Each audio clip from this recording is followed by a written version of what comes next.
آج وزیر خزانہ محمد اورنگزیب نے پاکستان معیشت کی رپورٹ کارڈ، جسے پاکستان اکنامک سروے بھی کہا جاتا ہے، قوم کے سامنے رکھی۔ یقین دلایا کہ پاکستان کی معیشت مستحکم ہو رہی ہے، مگر اس اکنامک رپورٹ میں، اس سروے میں جگہ جگہ سرخ دائرے نظر آ رہے ہیں۔ کلیدی اکنامک پرفارمنس کے لحاظ سے تشویشناک صورتحال نظر آ رہی ہے۔ پاکستان کی مجموعی قومی پیداوار یعنی ترقی کی رفتار اپنا ٹارگٹ حاصل کرنے میں ناکام ہوئی ہے۔ پاکستان کی ایکسپورٹس واضح طور پہ اپنا ٹارگٹ حاصل کرنے میں ناکام رہی ہیں۔ پاکستان کی زرعی پیداوار کم سے کم ہوتی نظر آئی ہے۔ ایف بی آر اپنے ٹیکس ٹارگٹس کی تکمیل میں ناکام نظر آیا ہے، اور بے شک پاکستان میں ایک بار پھر بیرونی سرمایہ کاری برائے نام رہی ہے۔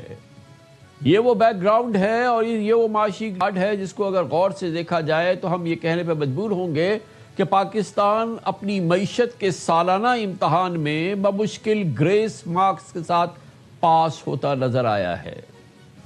یہ اس لیے ہے کیونکہ ملک کی جی ڈی پی گروتھ 4.2% کے ٹارگٹ کے مقابلے میں صرف 3.7% رہی۔ اگرچہ یہ گزشتہ سال کی 3.2% گروتھ سے بہتر ہے، تھوڑی سی بہتر ہے، لیکن پاکستان جیسے ملک کے لیے جہاں ہر سال لاکھوں نوجوان لیبر مارکیٹ میں داخل ہوتے ہیں، 3.7% گروتھ روزگار پیدا کرنے کے لیے، جابز پیدا کرنے اور غربت کو کم کرنے کے لیے انتہائی ناکافی ہے۔ مزید اہم بات یہ ہے کہ شہباز شریف حکومت کے گزشتہ 4 سالوں میں اوسط جی ڈی پی گروتھ صرف 2% ہی رہی ہے، 4 سال سے، یعنی پاکستان آج تک اس گروتھ ٹریپ سے باہر نہیں نکل سکا ہے جس نے کئی سالوں سے انویسٹمنٹ، روزگار اور پیداواری صلاحیت کو محدود کر رکھا ہے۔ پاکستان کی ایکسپورٹس کی کارکردگی بھی تشویشناک نظر آئی ہے۔ یہ بھی بہت ہی امپورٹنٹ معاملہ ہے اور یہ ایک بڑا سرخ دائرہ ہے۔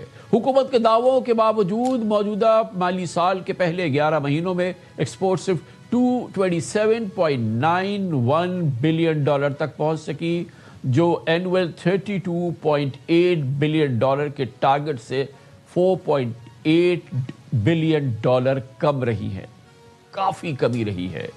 کنسرن کی بات یہ ہے کہ پاکستان کی ایکسپورٹس تقریباً 20 سال سے 25 سے 30 ارب ڈالر کے درمیان پھنسی ہوئی ہے۔